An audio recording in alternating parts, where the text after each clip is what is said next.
Un saludo muy especial para todos y para todas. Muchas gracias por estar en Hablemos de Ciencia Política esta noche. Esta ya es la sesión número 31 del programa Hablemos de Ciencia Política, que como bien saben todas y todos, se emite los días miércoles a las 8:15 por pues, el canal de Facebook Live de Hablemos de Ciencia Política. Bueno, mientras va llegando la audiencia, yo quiero contarles que hoy nos encontramos con el profesor Andrés Roncancio, abogado por su profesión, ¿cierto? Abogado de la institución universitaria de Envigado, es también allí docente titular de varias cátedras, dentro de ellas la cátedra de Derecho Constitucional y una cátedra en la que se viene abordando el asunto de los derechos humanos y la justicia transicional en la institución universitaria de Envigado. Bueno, ya tendremos oportunidad de presentarlo más adelante. Yo quiero saludarlo pues inicialmente. ¿Cómo has estado, profesor Andrés? ¿Cómo te va? Agradecerte por la presencia aquí en Hablemos de Ciencia Política.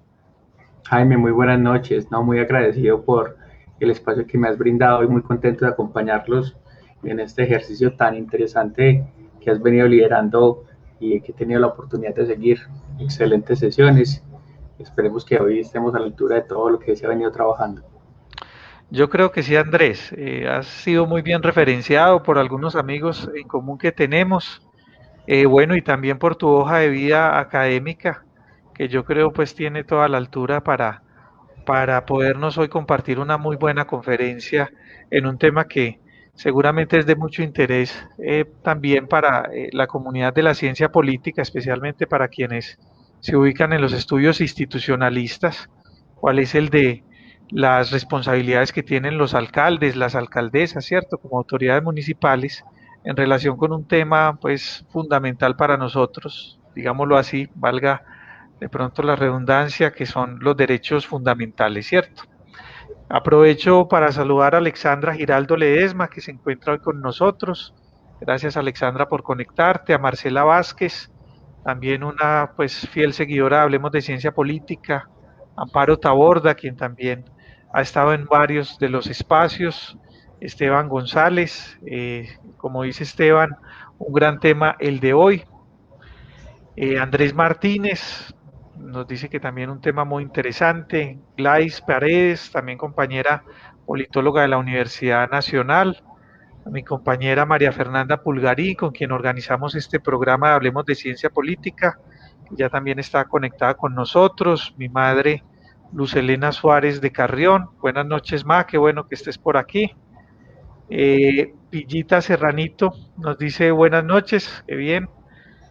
Cristian Camilo Pérez nos dice excelente programa, profesor. Yo tuve la posibilidad de ser compañero de Cristian Camilo en la Facultad de Derecho de la Universidad de San Buenaventura, un hombre bien inquieto en varios temas, incluso de ciudad, incluso candidato pues al Consejo Municipal en el municipio de Bello por el Centro Democrático, si mi memoria no me falla, una persona también con una inquietud que seguramente en algún momento estará también con intereses de la figura pues de alcaldía allí en el municipio de Bello. Juan Camilo Rúa Peláez, buenas noches Juan Camilo. Luis Hernández, Luis Miguel Quirama, cierto, que nos dice interesante, saludos.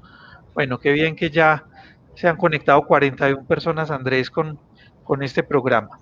Quiero comenzar entonces también presentando tu hoja de vida, Andrés. Andrés es, como les decía, abogado de la institución universitaria de Envigado. Tiene algunos posgrados, de pronto el más representativo es el que es doctor en Derecho de la Universidad de Medellín. Si mi memoria no me falla, Andrés, también tienes una especialización en Derecho Administrativo o es en Derecho Una, Público o una es maestría, maestría. una maestría. Una maestría en Derecho Público también de la Universidad de Medellín, Sí, Andrés. señor.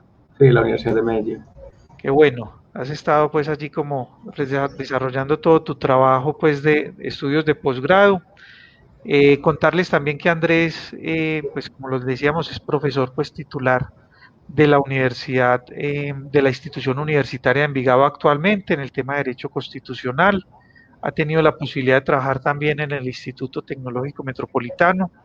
Nosotros hemos tenido aquí varios, incluso pues politólogos que también son abogados. Andrés pues su formación básica es abogado, y hemos tenido la fortuna de contar pues con profesores de instituciones universitarias de carácter público, ¿cierto? Tanto de la Universidad Nacional, la Universidad de Antioquia, el Colegio Mayor, también tuvimos la oportunidad de compartir una conferencia con el profesor Carlos Flores del Colegio Mayor, y ahora pues con Andrés de la institución universitaria de Envigado, ¿cierto? Te pregunto, Andrés, si tiene una tradición ya pues de varios años, ¿cierto? La Facultad de Derecho de la institución universitaria de Envigado. Sí, correcto. De hecho, el año pasado estábamos conmemorando los 25 años de la institución. La facultad cumplió 20 años. Obviamente es una facultad muy nueva dentro de todo el panorama universitario colombiano, donde las universidades, pues obviamente públicas, dejaron de aparecer hace un ya gran lapso de tiempo. Y en ese margen, pues hemos venido construyendo, yo creo que un proyecto social muy interesante, y es porque Envigado pues históricamente ha tenido una tradición, un reconocimiento que de pronto no fue tan positivo, en donde particularmente la universidad tiene una trascendencia muy bella, es porque se instala sobre las que son las ruinas del anterior o lo que fue otrora Rosellón, ¿sí? La gran industria manufacturera textil que impulsó mucho lo que fue Antioquia y mucho lo que fue el Valle de la Burrá a partir de toda esa manufactura y esa mano de obra obrera que posibilitó la gran pujanza paisa, y a partir de eso, digámoslo así, en un momento histórico el Consejo Municipal junto con la alcaldía dicen vamos a construir una institución universitaria. La institución comienza operando en un colegio que es el José Miguel de la Calle, y posteriormente toma todas esas ruinas de Rosellón, que sabemos que obviamente quiebra con todo ese contexto del neoliberalismo y la apertura de mercados que no les permitieron competir, y lo vuelve a aulas de clase. De hecho, cuando nos visitan los amigos de otros países, yo siempre les cuento que volvimos las fábricas centros de pensamiento, y en ese margen yo creo que la institución va en un gran proceso. Muy contentos porque a partir de este año recibimos el primer registro calificado de nuestra primera maestría, una maestría en ciencias sociales que comenzará curso durante este año lectivo, y dentro de ese margen pues la institución ha abordado todo ese camino de la acreditación en alta calidad, siendo para nosotros satisfactorio que cada vez se le brindan mayores oportunidades no solamente a gente del área metropolitana, sino también a gente de los territorios rurales de toda Antioquia, con una beca específica que es la beca de estampillas que tiene la universidad, en donde se beneficia de forma expedita a jóvenes que vienen pues de todos estos municipios por fuera del área metropolitana. Entonces yo muy contento y muy orgulloso de estar trabajando en mi alma mater. Pues yo ingresé por un concurso de méritos en el año 2016, y ahí estamos trabajando fuertemente, Jaime. Tuve la posibilidad de conocer hace algunos años la realización de un congreso sobre ideología y pensamiento latinoamericano allá en en la institución universitaria de Envigado, que me parece tuvo pues, un impacto muy importante pues como en la región. Me alegra mucho saber, Andrés, que hay un compromiso social también de la universidad por atender como, digamos, la población de las regiones de Antioquia, ¿cierto? Que a veces, a pesar de los esfuerzos pues de regionalización de la Universidad de Antioquia, de otras universidades, también pues hay ciertos niveles de precariedad, ¿cierto? Hoy pues tenemos una universidad digital, pero lo real es que es muy reciente y que pues durante muchos años también pues las regiones de Antioquia han tenido allí pues limitaciones. Aprovechar para saludar a, bueno, Luis Miguel Girama, que ya lo habíamos saludado, Juan Esteban López, ¿cierto? También nos dice un saludo atento al programa. Qué bueno que estés de nuevo, Juan Esteban, con nosotros. A mi padre Jaime Numael Carrión Martínez. Aquí está pues como todo el carrionismo presente. Diego Calle Pérez, que dice aquí estoy, y supongo que ibas a decir Diego, y aquí me quedo, ¿cierto? Como para hacer mucho énfasis en las, digamos, expresiones de nuestros gobernantes que tienen muchas ganas de quedarse en todas las ciudades donde de pronto tienen amenazas de revocatoria. Daimer Álvarez, que nos dice buenas noches, saludos máster, muy bien. César Callejas, buenas noches Jaime, buen tema de conversación, saludo especial César, me alegra mucho verte por aquí. Henry Roncancio González, buenas noches, un saludo, supongo que familiar, ¿cierto? La Universidad de Medellín dejó fugar un buen estudiante. Tienes toda la razón, Diego, tienes toda la razón, pero también hay que decir, Diego, que Andrés es estudiante pues de base de la institución universitaria de Envigado y como acabamos de ver, con mucho sentido de pertenencia. Dani Steven Gómez, buenas noches, Dani. Eh, Diego Calle, pues también dice que está, qué bueno es esta conferencia en este segundo año del coronavirus. Bueno, esperemos que no se quede mucho tiempo este coronavirus. Hay 28 revocatorias en curso, nos recuerda Marcela, es un número muy alto, eso quiere decir que tal vez muy pronto vamos a tener que hablar sobre revocatoria. Cami Correa nos dice qué temazo, buenas noches, un abrazo. Cristian Bocanegra también pues conectado, un saludo especial Cristian. Bueno, muchas gracias a todos, ya 52 personas que se han conectado. Bueno, Andrés nos va a compartir un tema que, si te entiendo bien, Andrés, hace parte incluso de tu investigación durante el doctorado, ¿cierto?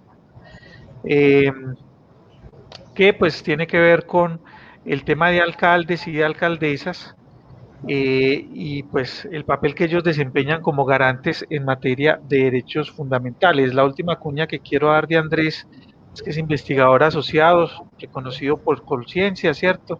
Una persona pues con mucha autoridad para compartirnos estos temas esta noche, ¿cierto? Bueno, muy bien, entonces Andrés va a tener pues su exposición por espacio posiblemente de 30, 40 minutos. Posteriormente viene el conversatorio. Quiero recordarle a la audiencia que la mecánica de nuestro programa es que pues escuchamos la presentación de nuestro invitado y posteriormente pues vamos a leer las preguntas y a ofrecer pues las respuestas que sean posibles y los comentarios que ellas ameriten, ¿cierto? Recuerden que pueden preguntar a través del chat, hacen su pregunta en el chat, ojalá pues lo más clara posible, o si alguien quiere hacerla a través de el estudio también. Para eso compartimos el número de WhatsApp que nos permite pues como enviarles el enlace del estudio para que se conecten como estamos Andrés y yo y puedan hacer su pregunta o hacer una intervención pues de pronto que sea más extensa, ¿cierto? Que lo amerite. Muy bien, entonces los dejo con Andrés. No sé, Andrés, si vas a hacer alguna presentación. Yo pues me voy a bajar un momento pues como del estudio y estoy atento pues como a la presentación de Andrés. Andrés, reiterarte pues como el agradecimiento de parte de María Fernanda, de parte mío por tu participación aquí en Hablemos de Ciencia Política. Creo que es un aporte muy valioso que queríamos inclusive tener el año pasado, de pronto no se dieron algunos temas de tiempo, pero es muy grato pues como dice Diego Calle estar aquí en este segundo año contigo compartiendo este tema tan interesante, Andrés. Bueno, te dejo entonces con la audiencia, hablemos de ciencia política. Muchas gracias, Andrés. Bueno, muchas gracias, Jaime. Bueno, muy buenas noches a todos. Es un gusto tener la oportunidad de compartir con todos ustedes.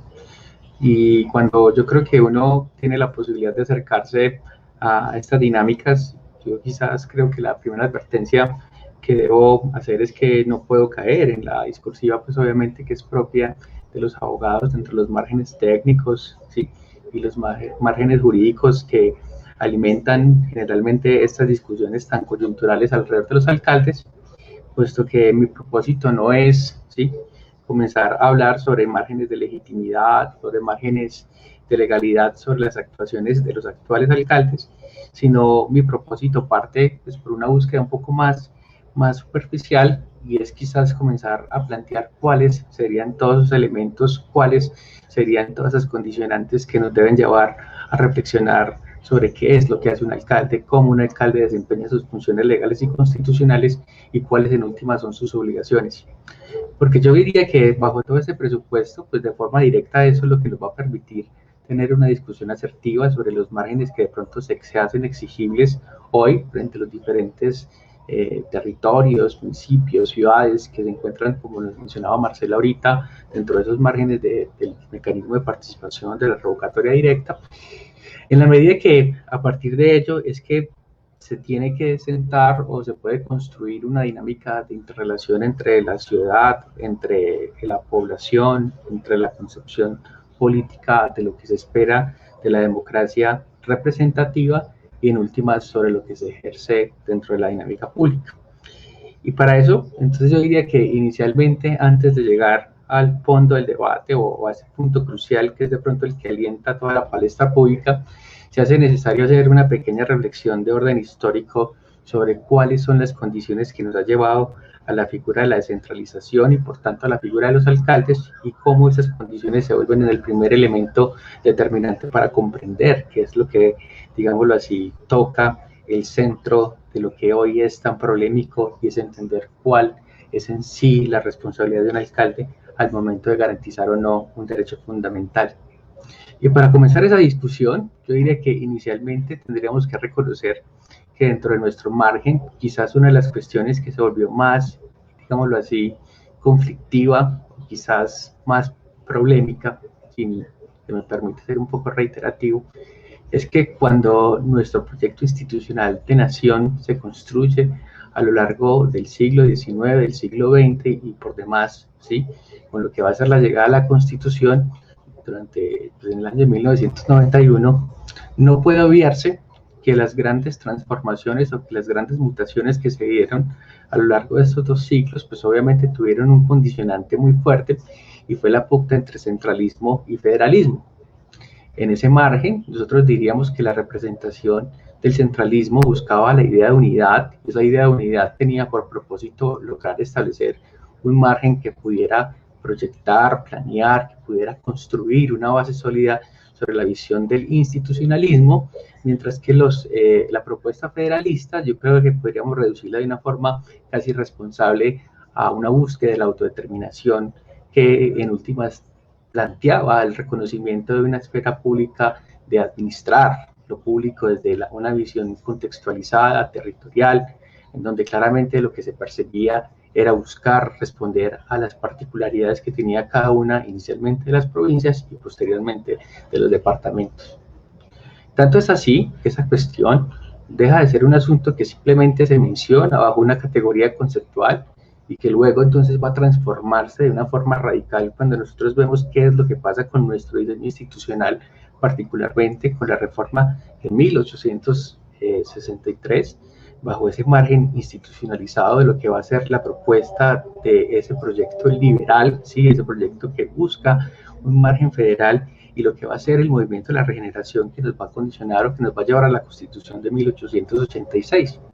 En donde, digámoslo así, que la condición que nosotros vamos a tener es que lejos de cambiar simplemente de un diseño institucional del federalismo, del centralismo, lo que va a pasar con la Constitución del 86 es que se va a perpetuar o que se va a establecer una idea fundamental sobre el gobierno central que no solamente tiene un margen desde la perspectiva del diseño institucional, sino que va a hacer que se anquilose la figura del presidente y con ello se refuerza entonces una visión que va a conducir a un hiperpresidencialismo que, digámoslo así, bajo un presupuesto de margen metodológico, que quería mantener la idea de la unidad constitucional, va a llevar que ese proyecto del 86 se consolide.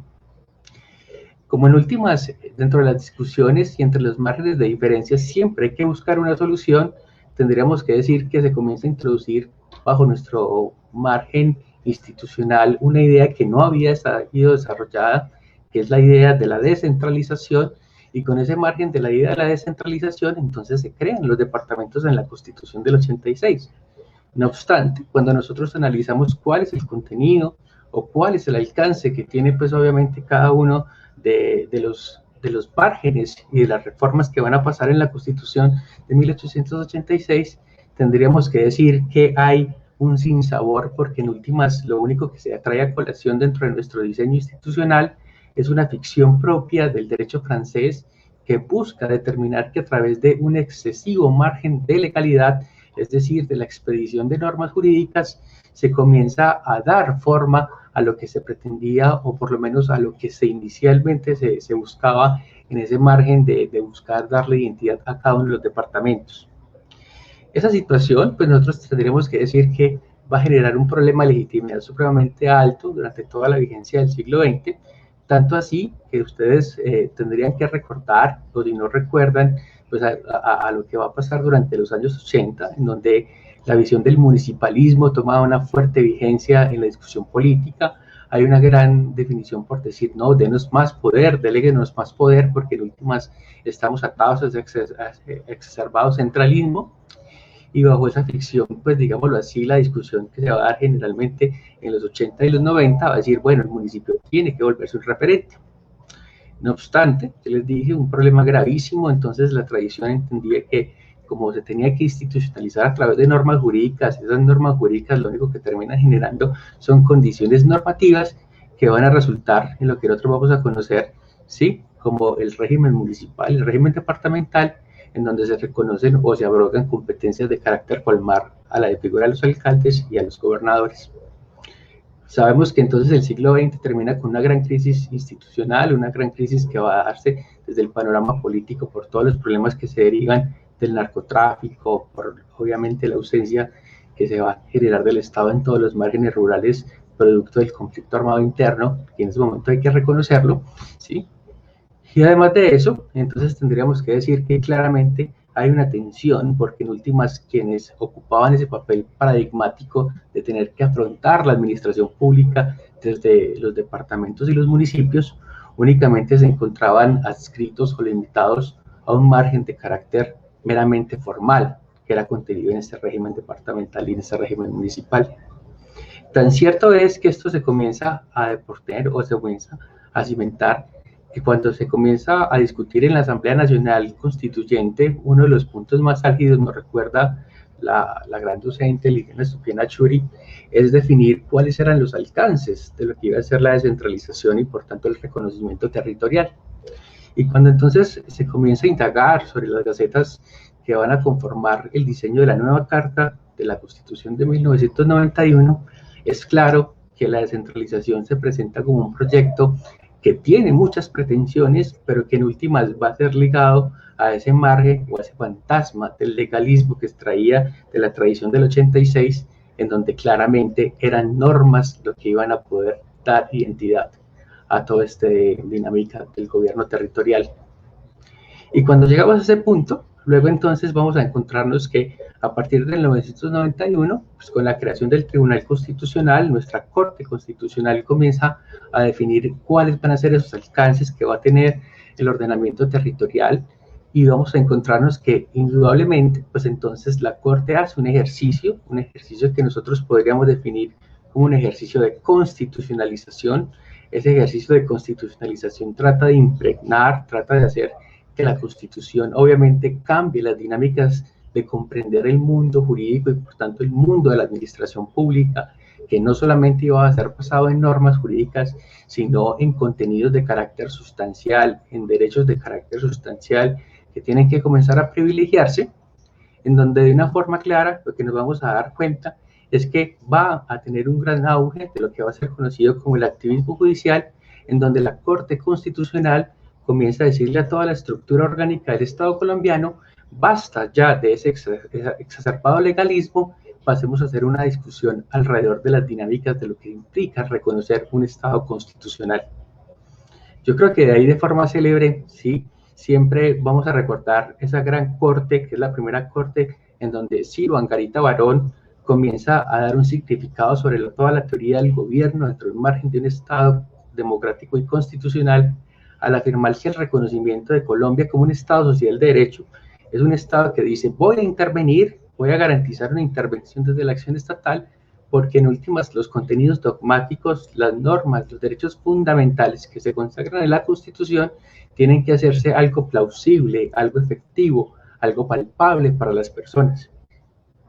Entonces, en ese momento histórico, ¿sí?, la administración pública, que trae una tradición del derecho administrativo francés, que determinaba su condición o su existencia a tener un derecho de carácter reglamentado y obviamente con una disposición reglamentaria, lo que va a encontrarse es una serie de acciones constitucionales en donde claramente la Corte comienza a decirle hay una primacía de los derechos sustanciales sobre las formas y usted como administración pública tiene que reconocer dicha realidad. En ese primer momento, todo lo que va a pasar sobre ese reconocimiento de los derechos fundamentales va a llevar a que nuestra Corte, pues obviamente toma un papel paradigmático en donde reconoce de una forma, digámoslo así, proactiva, ¿sí?, la existencia de unos valores, unos principios que determinan cómo se deben operativizar o cómo los derechos se vuelven en sí mandatos de optimización. Esto es volver las normas cada vez más efectivas para la gente en la medida que va a tener acceso a sus derechos fundamentales. Y con ello, pues obviamente entonces una administración pública que comienza a cumplir fallos de tutela, que comienza a tener adecuaciones normativas y que en últimas comienza a incomodarse con esa presencia, esa existencia de ese tribunal constitucional.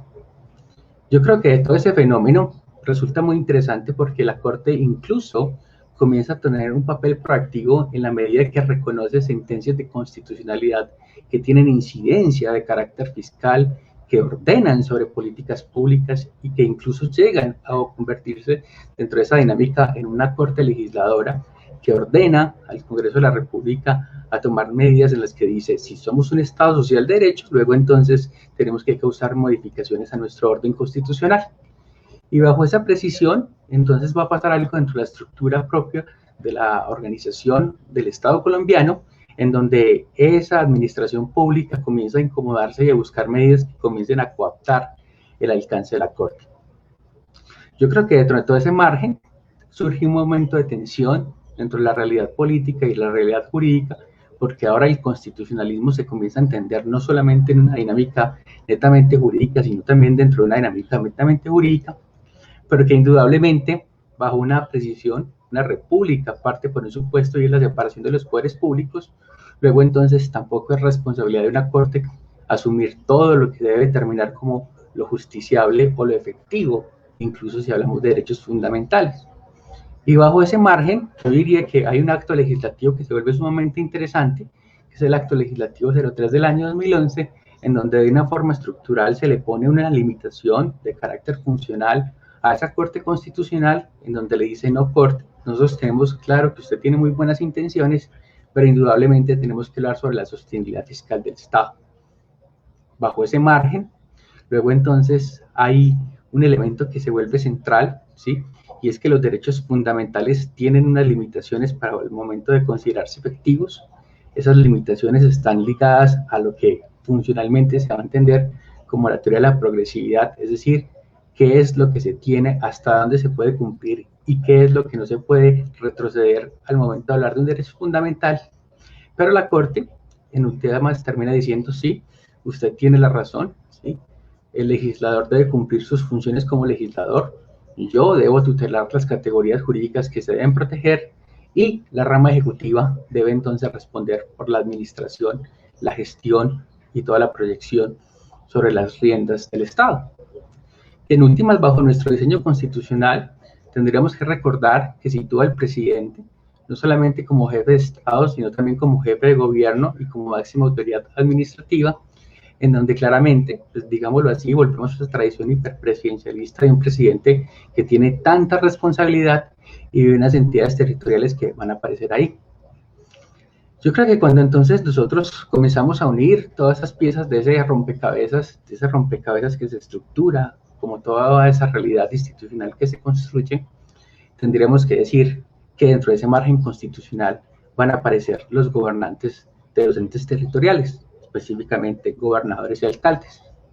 Y esos gobernadores y alcaldes únicamente van a comenzar a beber sobre todas esas dinámicas o esas concesiones de carácter formal que se desprenden de ese proceso de constitucionalización, pero que en últimas a un reconocimiento de orden estructural, y es que en Colombia solamente tenemos una descentralización de carácter administrativa, más no política, haría que únicamente los alcaldes en un primer momento se vieran como únicamente administradores de los entes territoriales.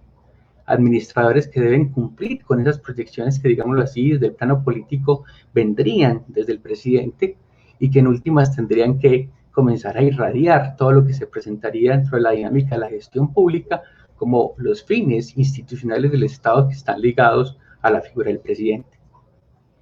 Y yo creo que si nosotros llevamos eso a un plano obviamente, digámoslo así, más cotidiano, tendríamos que decir que si nosotros hiciéramos un ejercicio de recordación, tendríamos que decir que antes nosotros a los alcaldes ni a los gobernadores le dábamos tanto protagonismo al momento de discutir las inquietudes o las crisis que se presentaban dentro del país, porque indudablemente toda la legitimidad política que se había construido alrededor de los cuestionamientos que se le hacían al Estado recaían de una forma exclusiva sobre los presidentes. Digámoslo así, con ello entonces viene una nueva caracterización, y es que cuando nosotros llevamos eso a una pregunta de orden, digámoslo así, pragmático, tendríamos que partir por un supuesto que aún pervive, que ha existido y que posiblemente siempre existirá en una nación tan atípica como la que es la del proyecto colombiano. Y es que cuando nosotros recogemos todos estos supuestos, todas esas pequeñas piezas de este rompecabezas, todos esos elementos preliminares, tendríamos que partir de una sola conclusión. Y es que indudablemente en un territorio tan atípico, tan diverso y obviamente con tantas caracterizaciones tan propias como lo van a representar cada uno de los territorios de esta, la gran nación que es Colombia, tendría que reconocer que claramente somos tan diferentes como el agua y el aceite al momento de medirnos, el momento de tratar de comprender cómo vamos a vivir. Y bajo ese supuesto, si tenemos tantas diferencias, indudablemente tendríamos que buscar respuestas. Y cuando nosotros comenzamos a indagar en esas respuestas, tendríamos que decir que claramente hay una exacerbada, o por lo menos hay una directa relación entre lo que significan los entes territoriales y lo que va a significar la cuestión de lo público como una cuestión prioritaria dentro de eso que los colombianos y que las personas esperan retribuirse del Estado. Y cuando vemos a ello, entonces digámoslo así, vamos a tener una orientación que viene todo ese proceso de desgaste de los tribunales constitucionales, en donde el Tribunal Constitucional y en donde los jueces constitucionales comienzan a invocar o a exhortar, a decirle a las autoridades, miren, usted es el responsable de responder por los derechos fundamentales. Y como usted debe responder los derechos fundamentales, luego entonces usted recae la responsabilidad de que no solamente garantice, ¿sí?, el margen operativo de cada uno de los entes territoriales, sino también que tendríamos que comenzar a preguntarnos cómo o en qué medidas ejerce usted un buen gobierno. Y bajo esa discusión, una discusión tecnócrata, ¿sí?, que se trae sobre todo de la tradición internacional del New Public Management, ¿sí?, de la nueva razón pública, comienza a figurar que los buenos gobiernos o que las buenas administraciones son las administraciones que cumplen con criterios o que cumplen con algunos parámetros que se encuentran definidos para poder garantizar acceso a la información, para garantizar medidas que obviamente minimicen la corrupción y en últimas administraciones que atiendan de forma cada vez más efectiva a cada una de sus poblaciones. Y cuando entonces llegamos a esa discusión, entonces la idea de un buen gobierno va a depender claramente de una fijación sobre unas metas estratégicas que se comienzan a decantar a partir de las necesidades de las poblaciones, y a partir de esas necesidades entonces se presenta un plano que se vuelve de mucho interés para la discusión académica y también para la discusión política. Y ese punto es el punto en donde llegamos a una pregunta que es muy sencilla, y es ¿a qué o en qué deben orientarse o deben esbozarse los esfuerzos de los alcaldes y las alcaldesas? Y bajo ese margen estructural, entonces aquí se nos viene algo que es muy importante. Trataré de ser lo menos jurídico posible, pues porque obviamente me interesa que esta sea una discusión interdisciplinaria. Digámoslo así, dentro de la dinámica democrática, los alcaldes municipales entienden que deben hacerse protagonistas dentro de ese margen estructural de lo que le permite el margen jurídico de la descentralización administrativa, priorizando que sus recursos terminen condicionados a acciones que le beneficien a sus electores. Acciones que por demás obviamente tratan de construirse sobre un margen de popularidad, una popularidad obviamente democrática, una popularidad mayoritaria que se desliga de ese ejercicio de la representación y que indudablemente debe corresponder ahora sí a una centralización política en donde claramente se define un sistema económico, en donde se define una directriz de gobierno y en últimas donde se definen cuáles son los alcances de las funciones que están limitados obviamente por el margen legal. Y cuando entonces nos encontramos bajo ese paradigma o nos encontramos bajo esa representación, digámoslo así, los alcaldes comienzan a ser categorizados a partir de la eficacia, ¿sí?, de las acciones de gobiernos que ellos emprenden. Los alcaldes comienzan a ser recordados por las obras que dejan, los alcaldes comienzan a ser recordados por planes o acciones de gobierno en específico, que se comienzan a tener legitimidad o no dentro de determinadas poblaciones porque benefician de forma directa a esas comunidades. Y a partir de eso, digámoslo así, hay un momento dentro de la tradición política, ¿sí?, de los alcaldes y las alcaldesas en donde las administraciones son vistas como un constructo, obviamente, total. Luego entonces ese constructo es el que se ha llevado a deliberación y por tanto es confrontado dentro de esa auditoría democrática que se presenta en cada una de las elecciones, pero con una particularidad que se vuelve sumamente inquietante. Y es que parece que la administración pública luego entonces solamente tiene una vigencia de 4 años, en donde de una forma paradigmática entre alcalde y alcalde hay diferencias abismales, diametralmente grandes, que incluso van a que programas que de pronto fueron concebidos o que fueron exitosos dentro de un margen de gobierno, sencillamente eran desechados para poder cambiarlo con la siguiente administración, con el ánimo de poder lograr mayor legitimidad.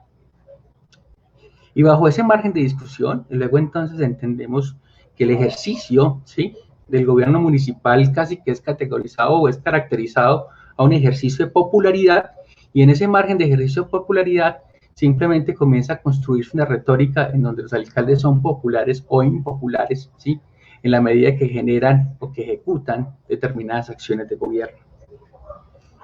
Cuando llegamos a ese planteamiento, ¿sí?, o cuando llegamos a ese punto de discusión, todo lo que les he venido contando, todas esas anécdotas de orden histórico, todas esas pequeñas anécdotas de orden constitucional, llegan a un punto que, digámoslo así, puede volverse irreductible.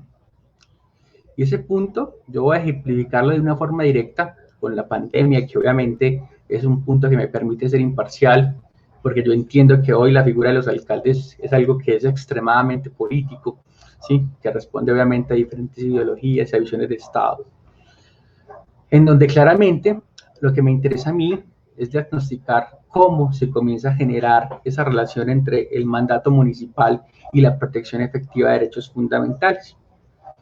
Entonces les decía yo que entonces la rúbrica o el elemento central con el que yo voy a generar esa discusión va a ser el tema del COVID, en la medida que pasa algo particular dentro de nuestra historia o dentro de nuestro reconocimiento político. Y es que como paso, o quizás dentro de las pocas o quizás únicas ocasiones en donde hemos encontrado el reconocimiento de lo fracasado y de lo débil que es el denominado hiperpresidencialismo que ha regentado obviamente toda nuestra historia política, que nosotros tendríamos que decir que de una forma clara, ese hiperpresidencialismo reconoce sus limitaciones y cuando comienza a enfrentarse al COVID tiene claro algo.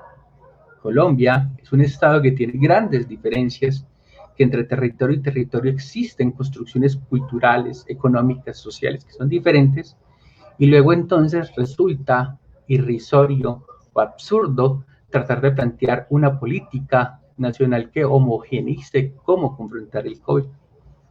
Tanto es así que le dice a entes territoriales, ustedes deben ser los que deben responder, reconocer cuáles son las mejores acciones, y a partir de eso, luego entonces genera los actos administrativos, los decretos con los cuales comienza a brindar competencia, ¿sí?, a las autoridades, vamos a hablar en específico, municipales, para afrontar la pandemia del COVID, y nos vamos a encontrar con un montón de alcaldes que sinceramente dicen tenemos mucho por qué responder con un margen jurídico que nos ofrece más limitaciones que nunca. Y entonces ahí nosotros vimos muchas perspectivas. Alcaldes que se comprometieron con suplir necesidades básicas de alimento, alcaldes que se comprometieron con incluso financiar las tarifas del servicio público, alcaldes que comenzaron a limitar la posibilidad de movilizarse dentro de todas las dinámicas, y alcaldes que se comenzaron a ser responsables por las dinámicas microeconómicas que hacían sostenible, ¿sí?, una economía tan débil o quizás con tantas debilidades como la que tiene nuestro Estado. Pues obviamente eso ya es otra discusión. Y cuando entonces nos encontramos con ese punto coyuntural, con ese punto en donde obviamente tenemos unas variables tan caóticas, Luego entonces los alcaldes comienzan a ser populares o impopulares respondiendo a la lógica con la que se había construido esa dinámica del poder municipal. Y luego entonces, al revés, o quizás en el trasfondo de esa discusión, lo que nunca o lo que quizás se ha dejado de caracterizar o lo que se vuelve quizás el punto en donde hay que comenzar la discusión es en qué medida, ¿sí? Esas medidas comienzan a responder a algo que se ha vuelto muy, muy común y muy popular dentro del argot cotidiano, y es donde comienza a decirse es que el alcalde improvisa o el alcalde toma decisiones inoportunas. Como lo que a mí no me interesa es entrar en esa discusión política, pues obviamente aquí me invitaron dentro de la dinámica de ser un académico. Lo que sí podríamos identificar es que a partir de todas esas variables que les he venido contando esta noche, existen tres elementos que son muy importantes para comenzar a redefinir lo que va a ser o lo que significaría un proceso de constitucionalización del poder municipal. Y esas dinámicas parten por un reconocimiento, ¿sí?, que deja o que reconoce las falencias que existen dentro de esa dinámica de la democracia representativa, en la medida que no existe un discurso sobre ganadores o vencedores, no existe un discurso sobre perdedores o vencidos, sino que existe una dinámica de tener un Estado social de derecho, un Estado democrático y social de derecho que tiene que intervenir para garantizar derechos fundamentales. Bajo ese margen, lo que me parece a mí interesante es que entonces allí hay una nueva discusión sobre construir no solamente un nuevo derecho fundamental, el derecho fundamental al buen gobierno, sino también una discusión sobre cómo se institucionaliza o cómo se demarca, algo que se vuelve sumamente interesante en el momento de construir una agenda de lo público a partir de la figura del alcalde. Porque quizás a mí lo que sí me gustaría advertir es que lo interesante de esa dinámica institucionalista, de reconocer la importancia de reconvenir un poder local, es que si un poder local reconoce y es capaz de legitimarse a partir de lo que sí se compromete dentro del Estado constitucional como derechos fundamentales, como la premisa necesaria, lo que se lograría es que se podría hablar de un verdadero proceso de empoderamiento, un proceso de empoderamiento que sí reflexiona sobre aquello que puede ser discutible o rebatible dentro de un modelo tan mínimo como lo es el municipio. Y entonces, ¿cuáles son esas tres condiciones? La primera condición es que a mí me parece muy interesante, algo que debe plantearse dentro de la discusión de lo público. Y es que indudablemente es necesario separar dos visiones muy claras, y es que no todas las acciones de gobierno son políticas públicas. Y cuando nosotros tenemos claro ello, ¿sí?, yo diría que quizás dentro de la dinámica de ese proceso de descentralización y por tanto de constitucionalización de los entes territoriales, hay un fenómeno que se vuelve sumamente interesante. Y es que cuando el territorio comienza a plantearse como territorio, hay algo que se vuelve necesario y que debe ser parte de la discusión primigenia al momento de plantear cuál es el tipo de gobierno que yo quiero presupuestar. Y es que claramente, cuando entonces yo planteo que las necesidades estructurales de un territorio son únicas, claramente las acciones de gobierno no son la única respuesta a esas necesidades, sino que los planteamientos o los mecanismos con los cuales se debe hacer efectivo o no una medida o una acción de gobierno debe partir por un supuesto claro, ¿sí? Y es que indudablemente, ¿sí?, ningún gobierno, ninguna administración podría reconocer, ¿sí?, que va a lograr solucionar los problemas estructurales de un territorio. Yo creo que es algo muy importante. Y se los voy a identificar. Piensen ustedes en cualquier municipio. En cualquier municipio hoy la discusión sobre una de las grandes necesidades que se plantea es uno de los temas, digámoslo así, seguridad, acceso a la educación superior, acceso a programas de alimentación en primera infancia. Indudablemente, ¿sí?, son necesidades que incluso bajo un margen de excesiva intervención no podrían solucionarse porque responden a las limitaciones económicas que tiene el Estado, inclusive el Estado-nación. Como eso hace parte de ese reconocimiento, luego entonces lo único que se pueden hacer frente a esas grandes problemáticas o a esos ejes de los déficits de protección que existen en derechos fundamentales no pueden plantearse bajo la dinámica del reconocimiento de acciones de gobierno. Es decir, ninguna de las acciones de gobierno va a ser suficiente para solucionar los déficits de protección que existe en materia de derechos fundamentales. Luego, entonces, si se hace ese reconocimiento, existe una tesis muy interesante, ¿sí?, de Christian Curtis, ¿sí?, un excelente teórico que habla sobre la construcción de los derechos sociales, en donde de forma clara determina que la progresividad es algo que se reconoce implícito en la mayoría de los derechos fundamentales y que luego entonces, ¿sí?, frente a esos derechos fundamentales, que en especial generalmente son derechos de segunda generación, que son derechos sociales, que son derechos económicos, que son derechos culturales, que son derechos inclusive ambientales, es que solamente se pueden construir políticas públicas y políticas públicas que a largo plazo planteen cómo generar o cómo restar dichas brechas. A mí me parece que eso es algo que se vuelve interesante en la medida que si la gente se contextualiza o si la gente reconoce bajo esas dinámicas, hay algo que de pronto se puede traer de los ejercicios, ¿sí?, de derecho comparado, de los ejercicios de comparaciones de buenas prácticas administrativas, en donde claramente hay algo que es muy, muy paradigmático en nuestra tradición y es decir, no, vamos a solucionar el país o vamos a atender estas acciones o lo estamos logrando, es que la anterior administración no lo hizo, está así, ¿sí? Y es ponerse esos puntos donde se puede decir cómo se construye realmente una política pública.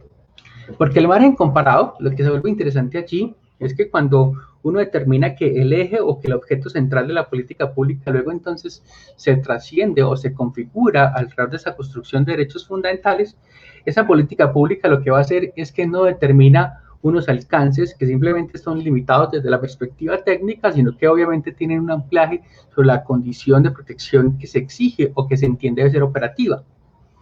Cuando uno mira eso, a mí me gusta mucho hacer los ejercicios de derecho comparado, lo que decía hace unos instantes, y es como entonces uno encuentra la fortaleza o quizás lo que conllevó a estados como el español o el italiano a lograr un sistema de seguridad social tan amplio y tan vasto como el que tiene. Un sistema que por demás tiene una vocación de universalidad y que permite una protección tan efectiva que lo que determina es que claramente cuando uno habla de derechos, por ejemplo, a la salud en un territorio como el Estado de España, como el Estado italiano, está hablando en esencia, sí, de un derecho fundamental y no de un servicio público. Servicio público con las limitaciones, pues que eso obviamente tendría a entender que es una actividad que va a terminar reducida a una fórmula de mercado, que sí, obviamente es otra discusión. Luego entonces, si entonces nosotros entendemos eso, porque quizás eso hace parte de ese proceso de constitucionalización, me parece que se vuelve muy interesante porque ya el Tribunal Constitucional colombiano lo ha señalado, el margen de primacía del derecho sustancial, sobre todo esos márgenes procesales de carácter legal, que en últimas van a cerrar una brecha que es muy, muy importante, y es que cuando entonces incluso uno llega a determinar cómo se comienza a deliberar, cómo se crea una discusión sobre lo público, cómo se comienza a cuestionar un mandato de gobierno, indudablemente es allí donde se centra el incumplimiento o el cumplimiento de un plan de gobierno. Cuando entonces nosotros decimos eso, tendríamos que llegar a un segundo punto que me parece muy, muy importante, y es que indudablemente, ¿sí?, la descentralización debe llegar a un punto focalizado, ¿sí?, y es que luego entonces todas las acciones de gobierno deben traducirse o deben considerarse bajo un margen de cumplimiento de un derecho fundamental. Luego entonces aquí pasa algo muy, muy interesante, ¿sí? Y es que cuando entonces uno comienza a revisar qué es o cómo se comienza a indicar la existencia o no de una buena práctica de gobierno, es claro que generalmente los mecanismos de popularización o los mecanismos democráticos con los que se incide o con los que se formula un margen de protección efectiva no puede estar condicionamiento a una medida de carácter populista. Es claro que la tradición o que quizás el margen que nos han hablado sobre los resultados del asistencialismo dentro de muchos ejercicios, ¿sí?, gubernamentales que se han desarrollado durante el siglo XX, incluso entre el siglo XXI, nos dejan claro que el asistencialismo o que las medidas que simplemente buscan atender coyunturalmente un problema que se traduce obviamente en una dinámica de derecho fundamental no resultan suficientes porque obviamente se constituyen como un barril sin fondo, y luego entonces un mandatario no podría entender tampoco que una medida que no esté condicionada a entender cómo se incorpora dentro de la dinámica de la esfera pública a su población y a sus necesidades, jamás podrá ser reservida por una acción inmediata. Y yo quiero que lo piensen en eso, piensen nada más una de las cuestiones que han acompañado y que quizás ha generado la mayor crisis de legitimidad con las autoridades locales, cuando usted dice que para atender la pandemia a la gente se le pedía quedarse en la casa y que la medida o la contraprestación efectiva que iban a tener por parte del Estado, ¿sí?, era únicamente el acceso a paquetes alimentarios que únicamente iban a resolver una necesidad de pan coger, una necesidad de un día en concreto, y que luego entonces va a traducirse en una insatisfacción que deslegitima una buena o una mala práctica de gobierno. Y en ese planteamiento, entonces, si lo que nosotros decimos es que hay un reconocimiento alrededor de la idea del derecho fundamental, lo que pasaría es que la acción, cuando se traduce o cuando se conduce a un derecho fundamental, va a tener un eje que tiene que ser el que debe ser llevado a esa discusión política, y es que indudablemente reconoce, ¿sí?, la figura de un ciudadano que tiene un canal de comunicación bilateral, que tiene un canal de comunicación que se retroalimenta con lo público y que obviamente está abocado a que exija o que por lo menos lo integre dentro de la discusión política. Lo que en últimas va a traducir un ejercicio muy claro, es que indudablemente los mandatarios al momento entonces de presupuestar políticas públicas deben llegar a ese reconocimiento que es propio de la democracia participativa. Y yo quiero que entendamos esto bajo un margen que no quiero traducir en una discusión técnica, y es por ejemplo lo que se ha demarcado sobre ese proceso de la democracia participativa. Dentro del margen de la Constitución, la democracia participativa entonces introdujo al ejercicio democrático no solamente una dinámica representativa que se había institucionalizado durante el siglo XX, sino que dice también vamos a ser parte de esa toma de decisiones que se involucran o que se construyen, ¿sí?, al momento de gerenciar lo público. Lo cierto es que tampoco ahora basta con la toma de decisiones, tampoco ahora basta con el control que se hace de las decisiones como son los ejercicios de veeduría ciudadanas, sino que se hace determinar algo que ya ha traducido y ha reconocido el Tribunal Constitucional, y es que claramente los ejercicios democráticos participativos terminan en ejercicios de control. Y yo creo que es algo claro y es algo necesario para los procesos de constitucionalización.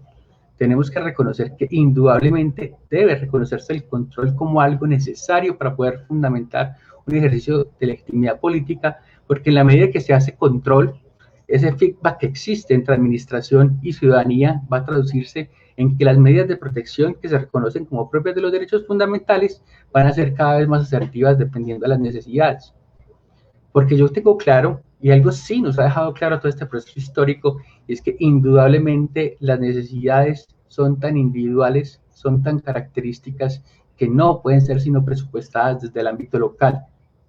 Y si son presupuestadas desde el ámbito local, luego entonces desde el local tiene que construirse un ejercicio de autogobierno que no debe temer la discusión.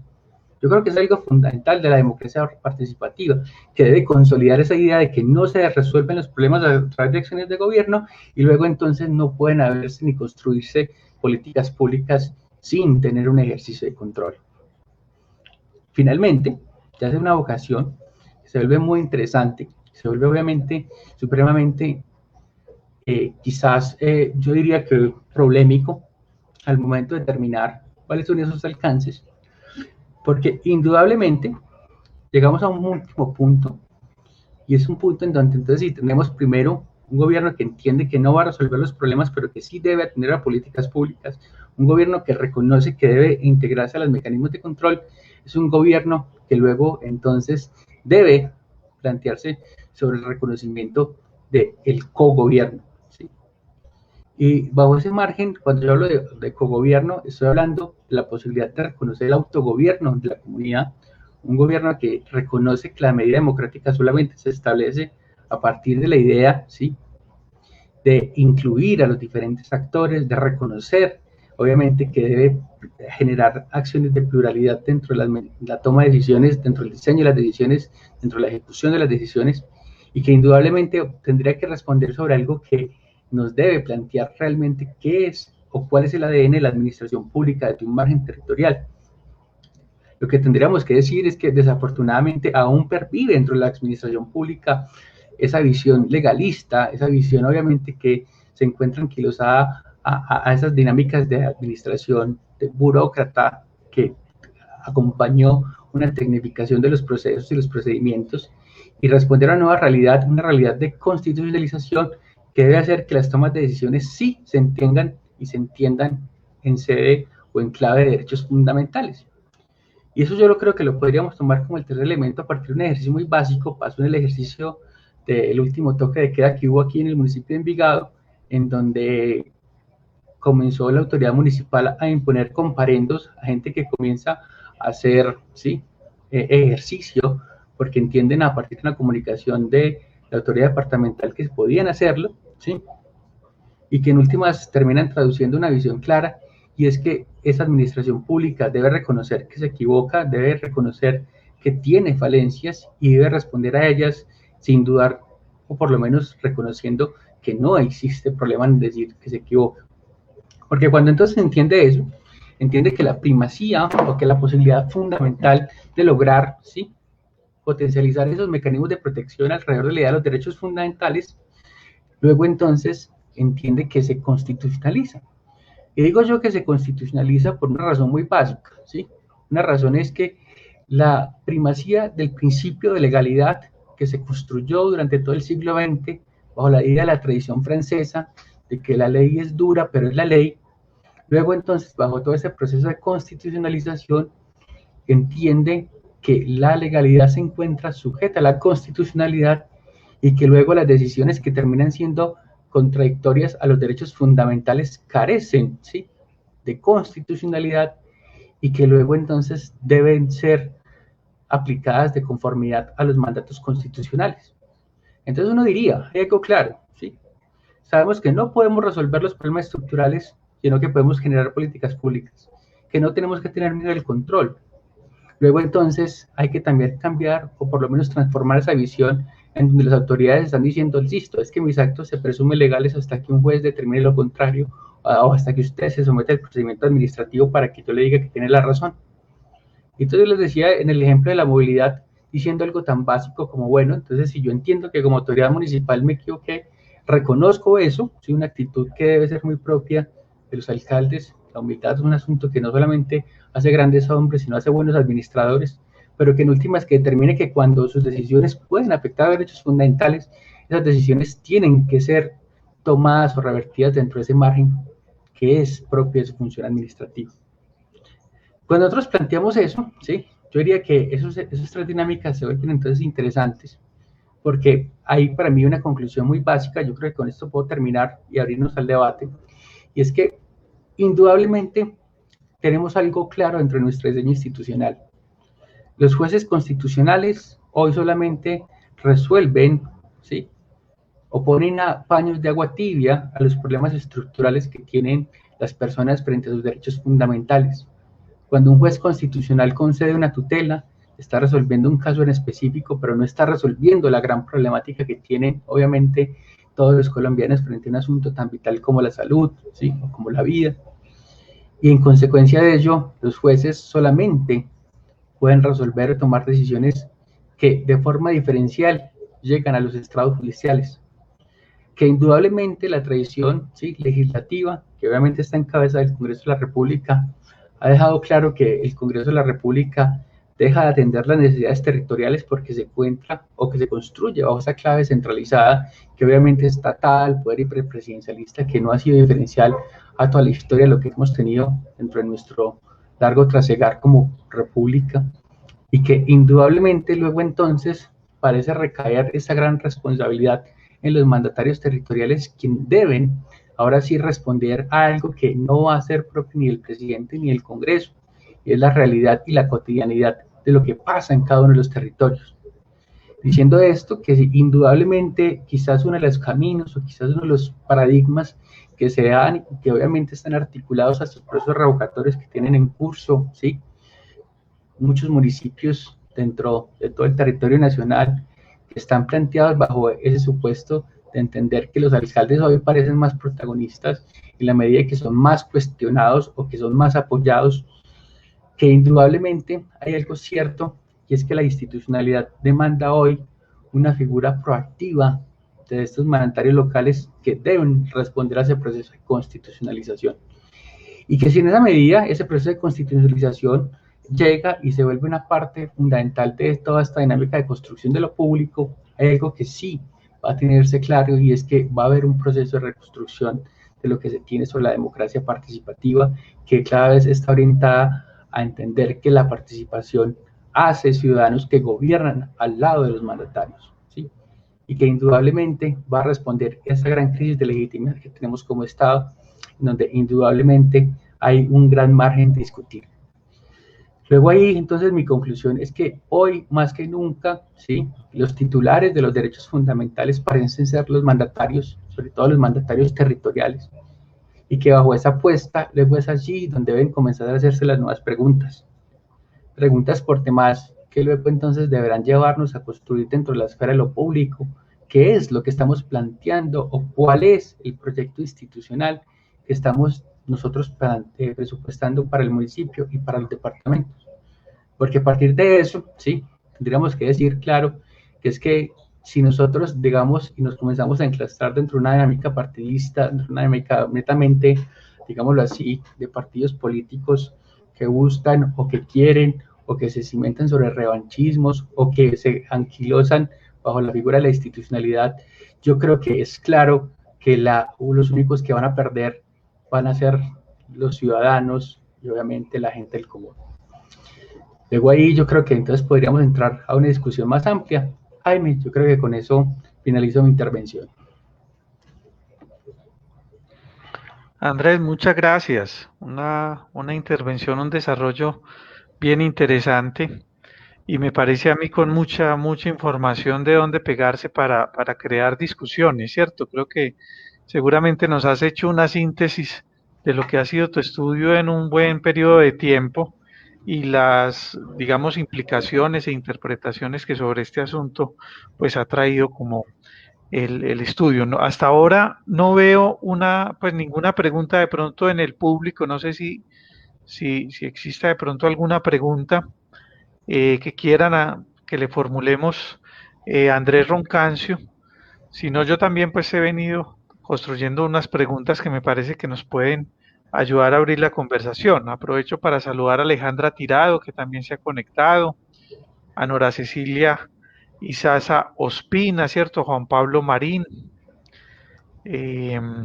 a Omitar Jurado, a Daniel David Arboleda, a Luis Alberto Giraldo, nuestro compañero politólogo, a Ricardo Correa que nos dice, Ricardo Rafael Correa Jarre les envía un afectuoso y fraternal saludo desde Machala, Ecuador. Qué bueno ese saludo, Ricardo. Sebastián Hurtado, saludo especial, Sebastián. José Vicente Botero, también politólogo de la Nacho, compañero de la Universidad de Estudio. Víctor Hugo Quintero, que me alegra mucho, Andrés, inclusive que Víctor esté aquí, porque Víctor lidera hace muchos años en Medellín, yo creo que una de las experiencias de control social más valiosas que tiene la ciudad, que es la veeduría al plan de desarrollo local de la comuna número 6, ¿cierto? Me parece bien interesante, sobre todo ahora que mencionabas como ese asunto del control social, cómo se ha venido también llevando hacia la experiencia electoral y cuando mencionabas esa necesidad de pensar las necesidades de los territorios como necesidades muy específicas que solamente pues es posible de pronto responder desde el propio territorio, ¿cierto? Ariel Alexander Rodríguez nos dice buenas noches, doctor Andrés, excelente exposición sobre el tema objeto de estudio. Marcela Velázquez que nos dice gracias Andrés y Jaime. Bueno, muy bien. Bueno, Andrés, yo pues parte de la comprensión que tengo de la conferencia que nos has dado esta noche es que has evidenciado que con motivo del proceso de constitucionalización del 91 y también lo que ha significado de pronto el papel de la Corte Constitucional al momento pues como de abordar estos asuntos de derechos fundamentales. Eso ha creado en la figura del alcalde y de la alcaldesa municipal digamos, una naturaleza especial, que yo creo que de pronto estaba intencionada desde la parte dogmática de la Constitución, ¿cierto? Desde la filosofía que orientó la Constitución al ubicar un paquete de derechos fundamentales tan grande, ¿cierto? Y unas posibilidades para los derechos fundamentales, digamos, tan abiertas, pero que queda corta en el momento, pues, como del diseño de pronto institucional que nosotros decidimos, ¿cierto? Bueno, entonces, desde allí, como desde esa comprensión, me parece a mí que hay como un punto de tensión como decías tú, y es que se concibe el alcalde, pues en la Constitución del 91 como el hombre que va a planear el desarrollo y va a ejecutar ese desarrollo, ¿cierto? Pero esa parte dogmática, esa parte de los derechos fundamentales va a entrar a exigirle a ese alcalde un desarrollo distinto, ¿cierto? Un desarrollo a escala humana, un desarrollo que ya no es solo el territorio, sino que es un desarrollo en el que se tiene que involucrar las condiciones de los derechos fundamentales de las personas una a una, ¿cierto? Y ahí es donde el alcalde de pronto se ve, creería yo, muy limitado para realizarlo. Y es donde nosotros encontramos alcaldes entutelados, encontramos alcaldes que son procesados de pronto por desacatos, ¿cierto? Ante decisiones de los jueces, a veces alcaldes que pasan buena parte de los días del año en la cárcel, ¿cierto? Porque finalmente por decisiones judiciales terminan en la cárcel al no tener la posibilidad como de atender esas responsabilidades que les da los derechos fundamentales. No sé si de pronto, Andrés, tengo una interpretación correcta de lo que nos has expuesto. Sí, o sea, yo creo que hay algo muy, muy cierto. Y bueno, es que la verdad sería más fácil llevándole ejemplos prácticos, pero trato de evitarlos Sí, porque obviamente eso desnaturaliza el objeto de la discusión. Pero digámoslo, es claro cuando una entidad, un alcalde municipal toma una decisión dentro de una entidad, ¿sí? Una entidad que tiene por objeto prestar un servicio público, digámoslo así, de salud o educación.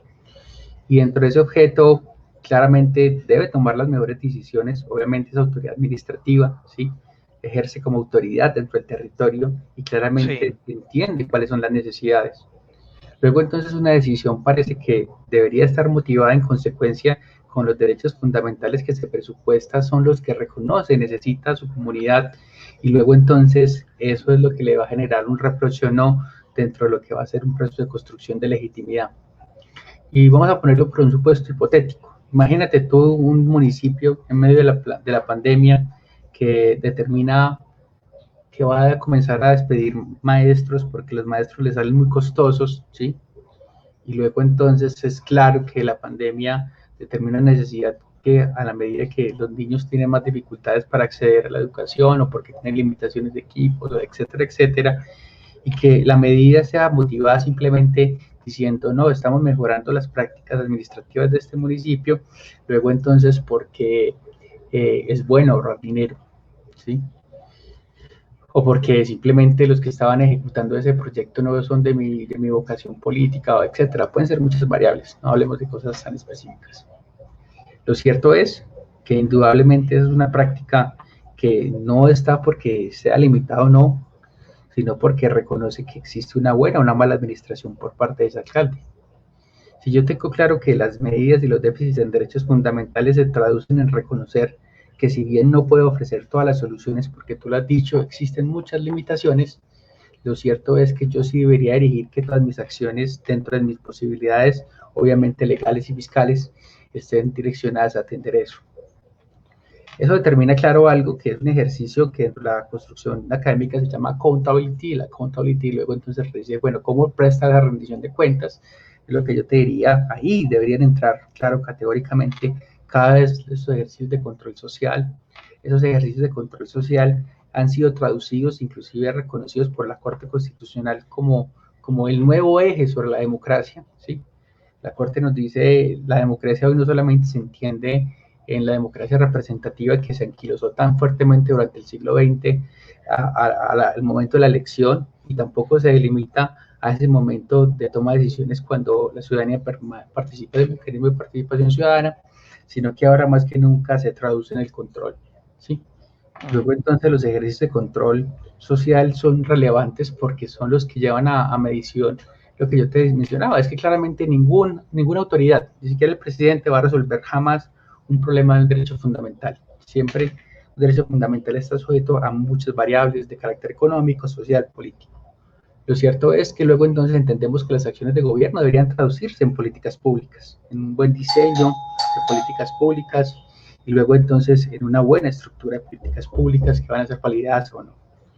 Y luego entonces lo único que esas políticas públicas van a tener es un ejercicio de control social, un ejercicio de control social que va a traducirse democráticamente, que va a traducirse luego en ejercicios de revocatorios de mandatos, en todas estas dinámicas, pero que en última son la clave de entender por qué los derechos fundamentales se deben volver el objeto de todas las acciones de gobierno.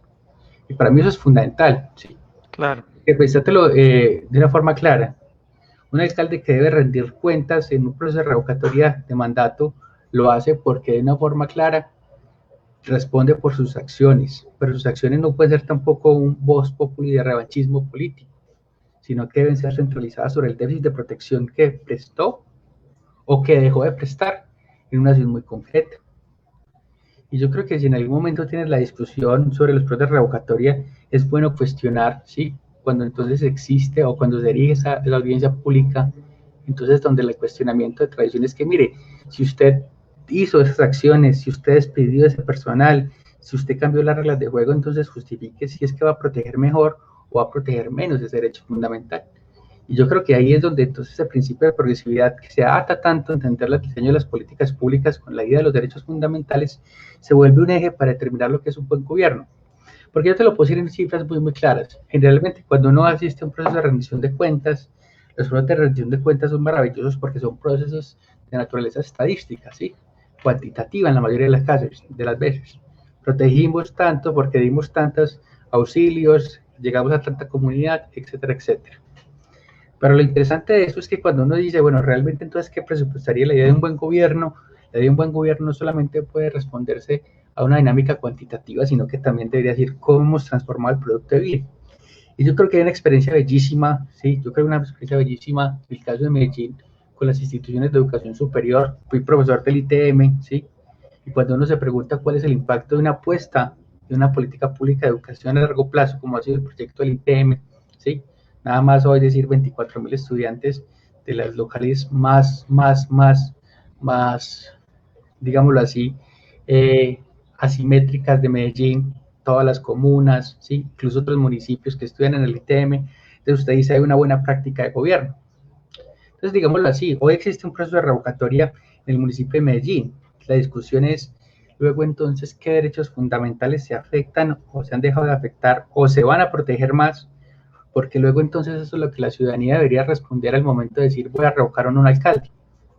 La responsabilidad directa sobre los derechos fundamentales entienden que las acciones de gobierno no deben solamente ser populares o impopulares, sino que deben traducirse en eso que luego entonces en los juzgados o en los tribunales es tan fácil de responder a través de una fórmula de ponderación o de interpretación, pero que en el momento de lo público debe decir cómo mis acciones luego entonces legitiman más esa idea del Estado Social de Derecho. Porque yo te decía ahorita, lo interesante es que nosotros estamos en un Estado democrático y social de derecho, que bajo la tradición, ¿sí?, de lo que se trajo o que se tradujo de la ley fundamental de Bonn, plantea un presupuesto claro, intervenir, pero no intervenir para planificar, no, para nada, eso no es un Estado comunista, no, intervenir para garantizar cada vez mejores derechos fundamentales. Entonces, quizás es algo muy interesante porque si nosotros lo vemos, es que lo interesante del escenario o del ente territorial del municipio es bellísimo porque ofrece eso. ¿Quién más que hacerle control social a alguien que tiene una necesidad que es inminente en un barrio, en una comuna, ¿sí? O en todo el territorio? Y es allí donde uno dice que lo interesante de llevar esta discusión a algo que se vuelve, obviamente, algo estructurado y es la idea, obviamente, completa de los derechos fundamentales, es lo que nos va, o lo que yo creo o considero se vuelve relevante el momento de decir uno, el alcalde debe responder por derechos fundamentales, porque la respuesta es inequívoca, sí, claro, debe responder por derechos fundamentales. Y como responde a derechos fundamentales, ahí van a decantarse sus acciones de gobierno, van a decantarse sus acciones, sí, de planeación, de ejecución de proyectos, porque en últimas, si se somete simplemente a ser popular o impopular, lo único que va a generar son falencias. Para un alcalde sería muy popular decir, mire, yo voy a darles y voy a endeudar el municipio para poder atender con paquetes alimentarios durante toda la pandemia 5 años, ¿sí? Pero en últimas, eso es lo que va a terminar, o lo que va a traducir es que el endeudamiento fiscal va a ser imposible que se ejecuten otro tipo de proyectos y en últimas queden sin sabores que únicamente van a defraudar la legitimidad democrática de quien fue elegido. Yo creo que aquí ahí es donde está el punto de la discusión fuerte. Y es que un alcalde jamás va a poder resolver un problema estructuralmente. Lo único que puede hacer es aportar su semillita a resolver ese problema, políticas públicas, ojalá políticas de Estado. Sí, una falencia que nosotros de pronto tenemos en esta discusión de nación. Colombia sí tendrá políticas de Estado, parece que no. Y a partir de eso, ese es donde usted diría, ¿cómo defiendo democráticamente, sí, mi institucionalidad? ¿Cómo defiendo democráticamente mi elección? ¿Sí? Diciendo, no simplemente cambie las reglas de juego, sino esto es lo que categóricamente va a cambiar cuando va a proteger este derecho fundamental o no. Me hace recordar, Andrés, hoy un comentario que hacía Santiago Londoño eh, en en las redes sociales, que aprovecho pues para saludar a Santiago si de pronto está viendo este programa, a quien recuerdo pues especialmente en la actividad pues como en la alcaldía, en la gobernación. Entonces decía Santiago hoy que la operación Agamenón lleva varios años persiguiendo pues a Otoniel, intentando desmontar en el Urabá pues antioqueño y cordobés, eso que algunos llaman pues el clan Úsuga, otros llaman pues las autodefensas gaitanistas de Colombia, ¿cierto? Tiene tantos nombres este grupo armado organizado pues finalmente, y pues después de todos estos años de pronto han caído dos o tres bandos pues muy cercanos a Otoniel, pero lo que hemos encontrado son infiltraciones, procesos pues de pronto corrupción dentro de la fuerza pública, ¿cierto? Pero no se ha logrado nada, ¿cierto? Porque realmente el Estado, incluso el propio Estado en su nivel central, es muy frágil frente a una amenaza como la que puede representar esta estructura criminal, ¿cierto? Y yo me atrevería a decir que finalmente los alcaldes, por lo menos yo conozco el caso del eje bananero, los alcaldes de Urabá, del eje bananero y de todas las subregiones de Urabá, frente a ese tema son realmente unos espectadores, ¿cierto? Frente a ese operar del Estado en contra de Otoniel, son unos espectadores y poco o nada pueden hacer para resolver un asunto que finalmente se traduce en derechos civiles, derechos políticos, pues muy concretos como para la gente, ¿cierto? Entonces, claro, los alcaldes tienen allí una debilidad pues muy fuerte. Marcela Vázquez nos dice, Andrés, como herramientas de veeduría son efectivas, pero también tienden a manipularse. ¿Cómo se puede tener un criterio claro para no dejarse llevar por temas radicales y que puedan tener su objetivo? Bueno, allí pues los temas de las veedurías y la manipulación y qué hacer de pronto para que eso no ocurra, ¿cierto? Aquí hubo una discusión, Andrés, seguramente vale la pena contextualizar, porque este programa pues también lo están viendo desde Ecuador, desde otras ciudades del país, pero hubo una discusión hace unos meses con la veeduría, si mi memoria no me fallas, todos por Medellín tal vez, recordará de pronto, no sé Andrés si tú la recuerdas, o si Diego o Víctor que están por ahí conectados, o César me recuerdan, ¿cierto? Que se presentaba de pronto más como un ejercicio de oposición política al alcalde, un ejercicio de respuesta pues como de ciertos sectores empresariales al alcalde, ¿cierto? Y entonces, ¿cómo conseguir que de pronto la figura de la veeduría no tienda a manipularse, ¿cierto? Como plantea de pronto Marcela. Sí, y yo te cuento porque he tenido la oportunidad de trabajar con estos ejercicios de formación de públicos de veedurías ciudadanas y indudablemente hay algo claro y algo claro que se cimenta sobre una base y es que pasa lo mismo cuando la formación de públicos o quizás cuando la dimensión de estos ejercicios de control social terminan únicamente en ejercicios que terminan sirviendo a las viejas estructuras o a las mismas dinámicas que únicamente buscan anquilosarse bajo esa ficción de la democracia representativa para tener un núcleo, un nicho electoral. Y quizás cuando nos vemos eso o cuando presupuestamos eso, indudablemente claro, y es que los ejercicios de control social son bellísimos en la medida que son ejercicios del común, que son ejercicios populares, que son ejercicios que cada vez deberían hacerse más parte del quehacer de cada una de las personas que obviamente componen una comunidad. Y bajo ese margen, yo diría que claramente existe una dinámica, una dimensión, y es que cada vez hay que alimentar más la formación de públicos, que cada vez hay que alimentar más el ejercicio democrático, el ejercicio popular, que en últimas ha tenido algo muy, muy paradigmático, y es que ha tenido cierto rechazo, institucionalmente ha sido rechazado porque lo asocian a sectores de una u otra ideología, como nos mencionaba Marcel. Y hay algo cierto, y es que la institución debe tomar medidas frente a eso, porque en últimas lo que pasa generalmente con los ejercicios de control social es que son ejercicios que terminan simplemente cumpliendo con presupuestos formales.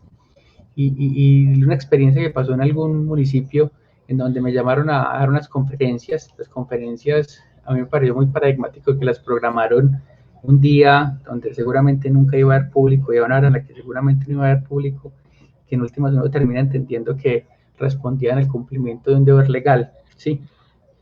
Claro está que ahí es donde uno dice que ese es el gran reto de la formación de ciudadanía, la formación de entender que únicamente no es una cuestión de algún sector u otro, sino que reside en algo claro, y es que si la cuestión de la esfera pública no es algo que se adopta como parte del común, pues indudablemente no podremos dar ese paso que es tan complejo. Pero es cierto que hay unos nuevos escenarios, los escenarios digitales, los escenarios comunitarios, donde cada vez nos vemos o nos encontramos con gente más interesada por esto. Yo creo que allí es donde hay que ver indudablemente las estructuras o las dinámicas democráticas en Colombia han tenido cambios, y esos cambios yo creo que son buenos para la democracia, sí, yo creo que en últimas, cuando tú miras la tradición europea, cuando miras la tradición norteamericana, cuando miras la tradición inclusive en países como Sudáfrica, hay algo cierto, y es que la política no debería hacerse a través del miedo, porque claramente un partido u otro tiene la posibilidad de gobernar sin que eso signifique una acabose. Yo siento que aquí tristemente muchas veces la discusión se pierde en la medida que simplemente se vende la amenaza o el terror de que nos vamos a volver como los vecinos o que nos vamos a volver como los otros, cuando indudablemente deberíamos estar planteando con un enfoque muy, muy, muy propio con las necesidades y los problemas que nos afectan cómo se discute lo público, ¿sí? Y quería que, pues, como expresar algo.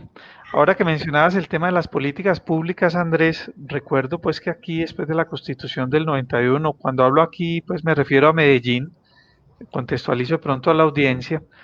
eh, y bueno, después de la Constitución del 91, pero yo me atrevería a decir más en este siglo, ¿cierto? Comenzó una proliferación de políticas públicas, casi que debajo de cada piedra hay algún acuerdo municipal que se llama política pública y intenta pues resolver como un asunto de problemático. Y también resultó una proliferación muy amplia de veeduría ciudadana, ¿cierto?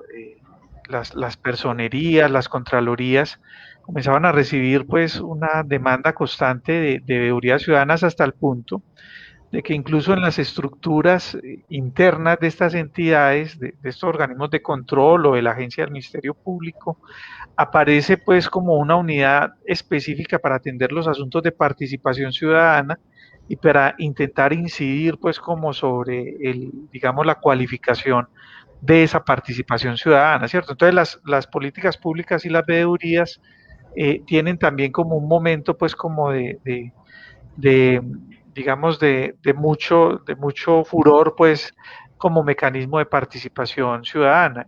Yo he visto otra figura que de pronto tenga ese mismo furor y son las comisiones accidentales de los consejos, ¿cierto? Con las que de pronto algunos consejos quieren hacer seguimiento a temas puntuales en los municipios y entonces pues tienen activas muchas veces hasta cientos de comisiones accidentales. En el Consejo de Medellín hubo en algún momento que crear pues como una reglamentación porque los concejales tenían un número altísimo cada uno de comisiones accidentales que a la larga funcionan pues con ciertos parecidos pues como al ejercicio del control social que hay detrás de un ejercicio de veeduría, ¿cierto? Marcela Vázquez también nos está hablando sobre los costos. Ella dice los costos también de una revocatoria y temas ahora urgentes. Lo dice pues Marcela a propósito de la discusión de la revocatoria y pues aquí seguramente en algún momento este año vamos a hablar sobre revocatorias, Marcela. Gabriel Elkin Bustamante Saldarriaga nos dice buenas noches. Las políticas públicas quedan en el papel, dice Gabriel. Por ejemplo, la política pública de personas con discapacidad ni siquiera con las mismas sentencias actuales en esta materia, de pronto ni siquiera actualizada. Bueno, menciona Gabriel como esa situación. Sí, la realidad es que hay como una distancia muy fuerte entre todo el proceso de identificación, formulación y aprobación de la política pública, el sueño, digamos, de la política pública, Andrés, y lo que se implementa posteriormente, ¿cierto? De hecho, yo pues a veces, como de pronto reflexionando sobre lo que ha sucedido en Medellín, el administrador es muy activo en el momento de decir promovamos la política pública, pero luego que llegan todas esas responsabilidades, entonces la política pública se convierte en una piedra en el zapato, ¿cierto? Y es la que detona de pronto debates de control político en el Consejo y es la que detona de pronto un público que está organizado y que está inconforme con la administración y se vuelve muy complejo incluso que año tras año en el presupuesto se le entreguen los recursos necesarios a cada una de las políticas públicas, ¿cierto? De pronto, ¿qué opinión te merece, Andrés, este tema a propósito también de lo que Gabriel nos dice, que quedan estas políticas públicas en el papel? Sí, y yo creo que te lo mencionaba ahorita, y es que generalmente hay quizás una cuestión, una tradición o quizás unas casualidades que ha hecho carrera entre nuestras instituciones. Y es entender que toda acción de gobierno es una política pública, que luego entonces también existe un margen de la descentralización en términos administrativos, pero no políticos, ¿sí? Y eso te lo explico, si existe centralización en la que diga yo puedo hasta aquí, pero no soy responsable del derecho fundamental, eso es del derecho del presidente. Y quizás lo que me parece a mí el punto fundamental es, bueno, ¿y qué pasa cuando nosotros comenzamos a identificar que los directos responsables de nuestros derechos fundamentales son las autoridades municipales o las autoridades departamentales? Y quiero que los pensemos todos los que estamos aquí escuchando bajo el siguiente supuesto. Si nosotros tendríamos que decir que claramente eh, el alcalde, en las condiciones legales, en las condiciones reglamentarias, que obviamente la norma positiva, pues obviamente infiere, existe un ordenamiento jurídico bastante exacerbado entre las competencias del alcalde o no, comenzáramos a indagar o a presupuestar que el alcalde es responsable de cierto derecho fundamental. ¿Sí? Cuando hablemos de eso, no es que estamos diciendo que el alcalde es responsable del cumplimiento total de ese derecho fundamental, sino que estamos diciendo que el alcalde sí es responsable directo frente a la progresividad o no de ese derecho fundamental. Y cuando yo digo eso, lo traduzco sobre ese concepto, derecho fundamental, estoy diciendo que los derechos fundamentales son concesiones normativas que son exigibles ante autoridad judicial. Y luego entonces no solamente autoridad judicial, sino también autoridad política, que es una visión propia del constitucionalismo, un constitucionalismo tanto político como jurídico. Y yo creo que ahí es donde pasa algo interesante cuando nosotros llegamos a la conclusión tan atrevida que estamos dando hoy, es que hacemos responsables a las autoridades locales de los derechos fundamentales y decimos ustedes son los principales responsables. Porque como les mencionaba aquí Gabriel, lo cierto es que cuando nosotros simplemente entendemos que ellos responden por acciones de gobierno, entonces las políticas públicas terminan traducidas en esas efímeras construcciones teóricas, retóricas, bien lindas, que aparecen en documentos, pero que en últimas, al momento de ejecutarse, como tú decías, o no se cumplen o terminan incomodando. Y mira que cuando tú dices acá algo cierto, sí, estamos hablando ahorita de revocatoria del mandato, estamos hablando ahorita sobre procesos digámoslo así, de legitimidad política al momento de llevarnos cada cuatro las urnas. Lo cierto es que como nadie ha sido responsable de nada, nadie ha sido culpable de nada. Y es muy paradigmático que en Colombia pues, existe una tradición hiperpresidencialista, existe una tradición partidista, pero los que parecen dentro de la opinión pública, dentro de la esfera pública, como responsables de todo, jamás han gobernado. Y los que venden como miedos jamás han hecho ejercicios de gobierno. ¿Sí? Entonces yo creo que aquí existe algo claro, que es un elemento que se desliga de la legitimidad, y ese ejercicio que se liga a la legitimidad política, luego entonces se entiende que el control se vuelve excepcional, que se vuelve algo fundamental, que se vuelve algo importantísimo, porque eso posibilita que la democracia realmente pase a ese nuevo nivel de participación, ese nuevo nivel de control. Entonces miren que a mí es muy importante cuando nosotros llevamos esa discusión, porque claro, aquí no está diciendo que un alcalde va a responder por un derecho fundamental completo, nadie. Pero lo que sí estamos afirmando es que nosotros tendríamos que pedir cuentas o que tendríamos que hacer ejercicio de control político directo sobre esas decisiones, en últimas, porque en últimas lo que no puede pasarse es que una acción de gobierno termina siendo una política pública y menos que una política pública termina siendo un frasco sin contenido, ¿sí? Porque entonces indudablemente entonces ahí apague y vámonos, y es allí donde pasan las administraciones y nada pasa en muchos territorios. Yo creo que aquí es algo muy, muy, muy importante. Ujú. Muy bien, muchas gracias Andrés. Nos dice Diego Calle, comentario, excelente exposición, buena abstracción. Faltaron ejemplos más contundentes, aunque algunos fueran con respecto a los muchos que conocemos. Muy bien, bueno, es una apreciación también sobre la intervención. Gracias, Diego, por tu comentario. Felipe Zapata también nos dice saludos, aunque entré tarde aquí atento a la conversación final. Un saludo muy especial para el profesor Felipe, que también nos está acompañando, profesor incluso de la Universidad Pontificia Bolivariana. Diego Calles nos dice, un ejemplo no desnaturaliza la conversación y no es un obstáculo. Digamos como lo que ha pasado en Barbosa con dos exalcaldes. Bueno, la situación de Barbosa es una situación muy polémica y sobre todo que hay que coger con pinzas, ¿cierto? Entre otras cosas porque apenas pues algunos de esos procesos pueden estar surtiendo cierto, su situación judicial. De pronto algún comentario que te merezca Andrés como Sí, no, yo apreciación entiendo a que nos Diego hace Diego. y yo quisiera mucho tocar temas muy puntuales, pero yo creo que hay algo que puede pasar o que puede resultar contraproducente tocar temas muy puntuales, es que me terminan pintando de un color u otro y eso obviamente desnaturalizaría la discusión académica, que es la que me interesaba, porque, porque es propio de la esfera pública, ¿sí? Ujú. Las coincidencias entre modelos, entre proyectos, entre ideas, terminan a uno en una dinámica tan propia, naturalizando lo que quería compartir, y es que existe una discusión dogmática, existe una discusión metodológica, que existe una discusión sobre la teoría de la administración pública, que une hoy a la ciencia política del constitucionalismo y es frente al funcionamiento estructural del ente territorial del municipio, ¿sí? Entonces, Ujú. yo creo que eso es muy bueno, o sea, es quizás algo que se vuelve inclusive de mucho salseo, perdón la expresión, pero como la discusión es tan álgida, me terminan diciendo que soy de un partido u otro y se me acaba y pierdo la mitad de la discusión académica. Ok, muy bien. Dani Steven Gómez nos dice, muy interesante los análisis, gracias por organizar el evento. Hombre, con todo el gusto, Dani.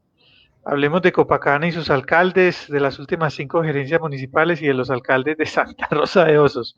Diego, como ves, Andrés es un hombre muy dateado digamos, del detalle político, ¿cierto? Y bueno, también es especialista pues en estas preguntas comprometedoras que como tú dices, Andrés, pues te podrían alejar también de la parte pues como académica.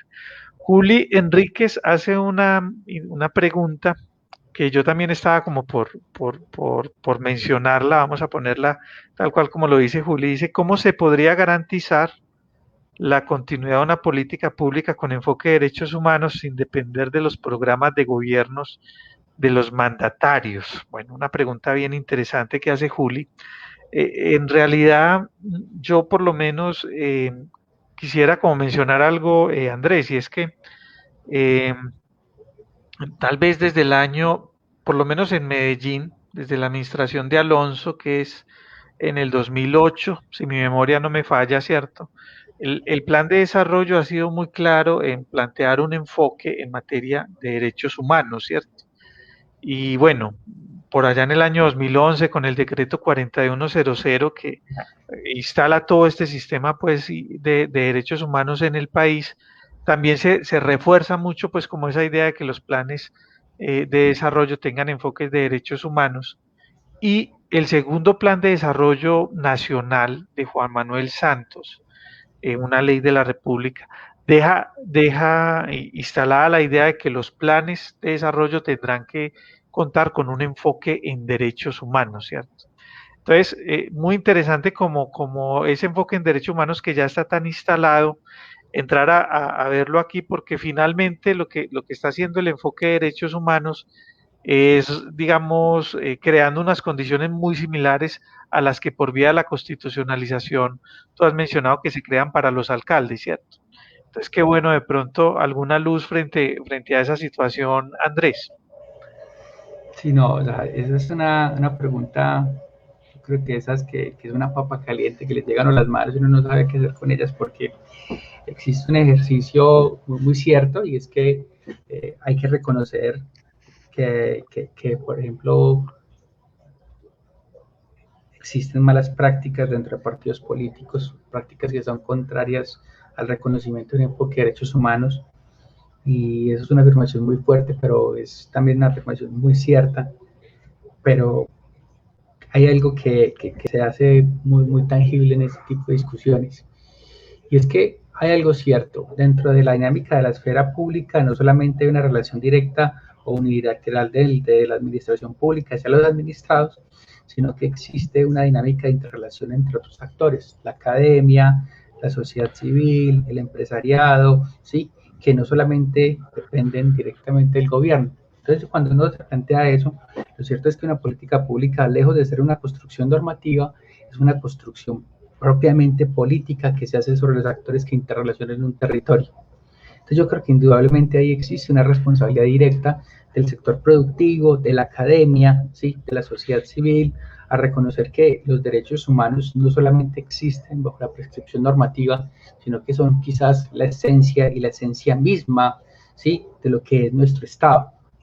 Entonces, cuando uno, por ejemplo, llega a una reflexión, la reflexión cuando, por ejemplo, un partido político se pronuncia alrededor de la paz o se pronuncia alrededor del acuerdo que se logró con las FARC-EP, no solamente puede plantearse bajo el dilema normativo, sino que solamente puede presupuestarse una discusión cuando la misma discusión entiende cuál es el centro de protección de esos derechos humanos que se positivizaron como derechos fundamentales, como es el derecho a la memoria, como es el derecho a la reparación, como es el derecho a la verdad, que indudablemente lo que son construcciones políticas y quizás construcciones en la esencia misma del Estado cuando se reconocen como deudas históricas que se tienen inclusive al margen de un gobierno, ¿sí? De un periodo presidencial, de un periodo de gobierno en específico. Entonces, para mí, yo diría que indudablemente lo que va a aparecer ahí es interrelacionamiento en los demás actores. La academia tiene que tener un papel activo, el sector productivo tiene que tener un papel activo, porque en un Estado que se desecha la idea del reconocimiento de un derecho humano, vamos a hablarlo de un derecho fundamental, que se encuentra también construido como una concesión, porque es una concesión que se logra, que se lucha, que indudablemente hace parte del fuero o el núcleo duro de lo que nosotros podemos esperar de un Estado, porque sin eso no tendríamos nada, tendríamos una dictadura que indudablemente no podríamos esperar de que esto dependa de una decisión institucional. Entonces ahí yo diría que es claro que cuando nosotros dimensionamos que una política pública no es una acción de gobierno, luego entonces no es necesario tampoco que el gobierno sea el que determine la acción para que sea construida como una política pública. Hay nada de interrelacionamiento. Yo creo que eso es lo que se beneficia, por ejemplo, cuando nosotros estamos en un programa como esto construyendo esfera pública. Cuando construimos esfera pública en el relacionamiento que tiene la academia, el sector productivo, en decir, bueno, es que si no nos ponemos unas reglas mínimas, lo único que nos puede esperar es un estado totalitario o una dictadura, ¿sí? Entonces yo creo que es lo interesante de desligar la idea de que una acción de gobierno es una política pública o que necesariamente una política pública depende de una acción de gobierno. porque es allí donde entonces diríamos, existe un interrelacionamiento, existen otros actores, esos actores deben intervenir, esos actores son los que se vuelven protagónicos al momento de definir hacia dónde vamos, porque luego entonces eso va a traducirse en el momento de tomar la decisión para elegir un gobernante, eso va a tomarse como un elemento incidencial al momento de decir, bueno, ¿qué es lo que nosotros estamos presupuestándonos como Estado? Mm. Allí también tú decías algo muy interesante que me parece que puede complementar la pregunta que hace Juli, y es el tema de las políticas de Estado, ¿cierto? Bueno, finalmente, la mejor manera de darle continuidad en el Estado a cualquier acción que pretenda resolver una problemática social o intervenir en ella es llevándola a que integre la propia política del Estado, ¿cierto?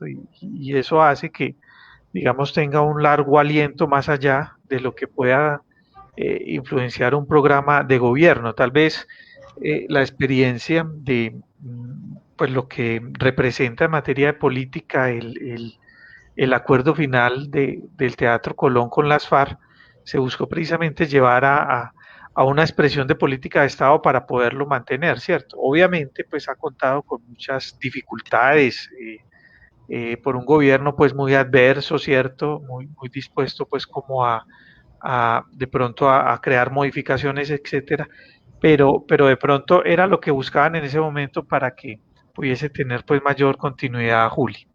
Bueno, muy bien, Gabriel Elkin Bustamante nos dice también, en mi caso, por ejemplo, la sentencia T474-2014, 8 años después, ni siquiera se han inmutado en hacer la más mínima reparación. Bueno, ya de pronto él nos cuenta acerca de un caso que lo toca. Dice Diego Calle, excelente el tema del profesor Roncancio. Qué bueno, Roncancio, qué bueno Diego, qué bueno Diego que manifiestas como esas palabras frente a este ejercicio. Marcela Vázquez dice, uno de los caballos de batalla es que no se están cumpliendo promesas de campaña. Supongo que se refiere Marcela a los asuntos relacionados con las revocatorias ni los planes de gobierno. Existen parámetros para evaluar estos planes dentro de las veedurías para que sean lo más objetivos posibles. Sí, realmente las veedurías tienen metodologías. Aquí pues en Medellín hemos tenido pues antes de escuchar la respuesta que pueda darte Marcela, el profesor Roncancio, en Medellín hemos tenido muchas veedurías, ¿cierto? Y de pronto la del plan de desarrollo, la veeduría del plan estratégico de la Comuna C y la veeduría del plan de desarrollo de Medellín que lleva casi como 20 años o quizás más años, todas ellas tienen unas metodologías y esas metodologías pues buscan echar mano incluso de las herramientas con las que se construye pues buena parte del conocimiento de las ciencias sociales, ¿cierto? Buscando precisamente tener mayor objetividad, ¿cierto? Mayor objetividad. ¿Qué podríamos contestarle también a Marcela a propósito de su inquietud, Andrés? No, sí, indudablemente algo cierto, y es que para mí, por ejemplo, es muy importante el concepto de derecho fundamental, porque yo entiendo que con derecho fundamental estoy hablando de cualquier concesión normativa que aparece para garantizarle a un ser humano su supervivencia, su dignidad, ¿sí? O su autodeterminación. Y a partir de eso es que obviamente hay algo que es necesario del constitucionalismo. ¿Y qué es, Jaime? Es desjuridicizar el constitucionalismo.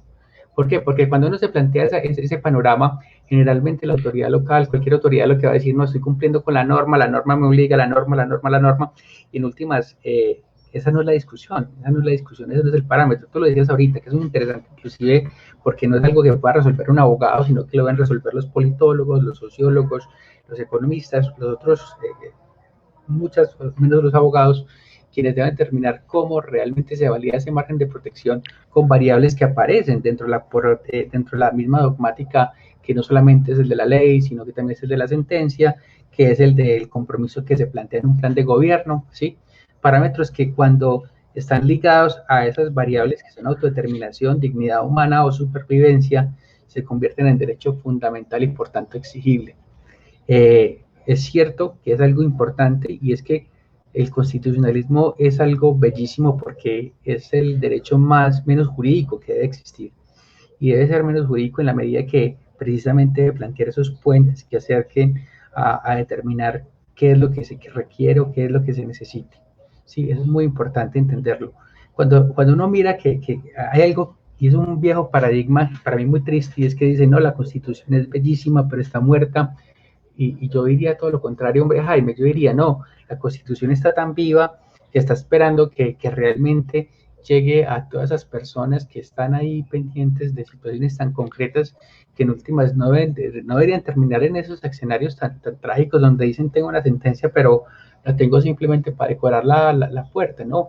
Realmente esa es una vocación de que el constitucionalismo es el derecho que menos debe tener legalidad en la medida que lo que se protege fundamentalmente son derechos humanos, son derechos fundamentales en sí mismos que son la esencia no de la Constitución, no de la administración pública, de los bienes del Estado, de la razón por la que un gobernante es elegido como alcalde, como concejal, como diputado, como gobernador, como congresista o como presidente. Porque en últimas, esa desnaturalización de la Constitución lo que nos ha llevado es que la preocupación en el argot público parece más un programa de chismes que un asunto sobre cosas vitales de los seres humanos, ¿sí?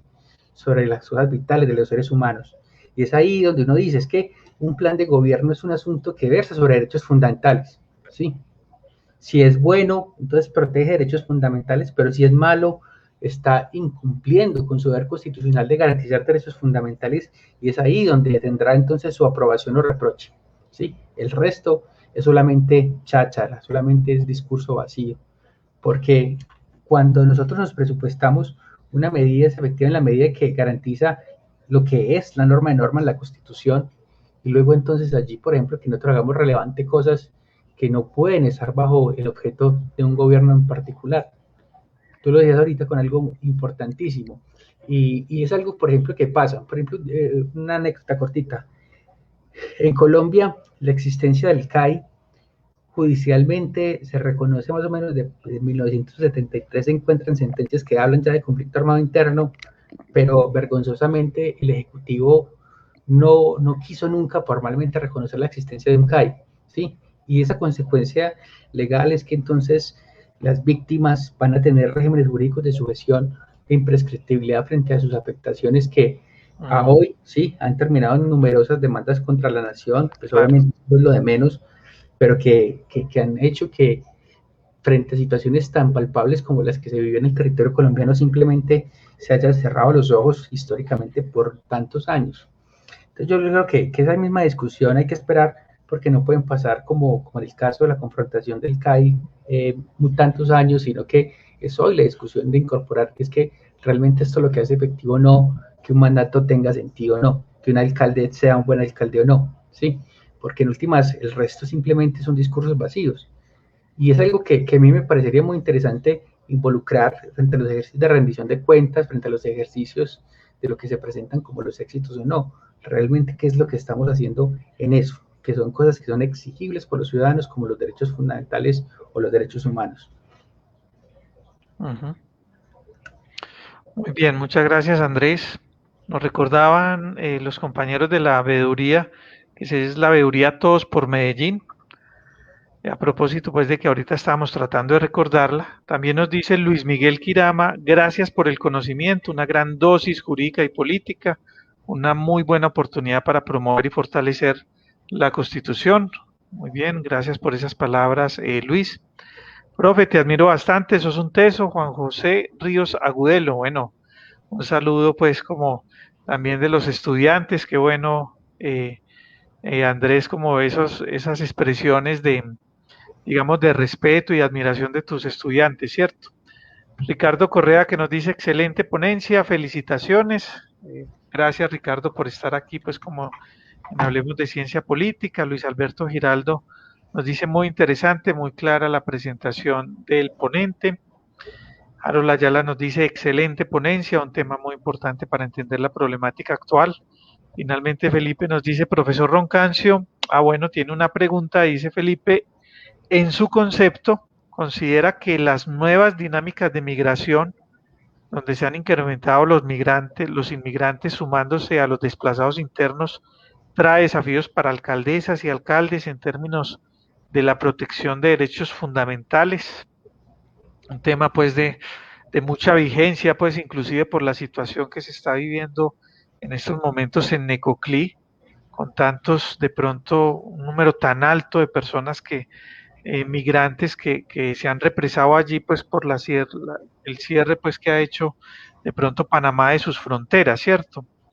De pronto que contestarle a Felipe, pues como que nos trae este tema ya conectándolo a una coyuntura tan difícil como la que vive hoy Urabá. No, indudablemente un alcalde debe reconocer que la acción de gobierno debe estar orientada siempre en términos de derechos fundamentales y por tanto en derechos humanos.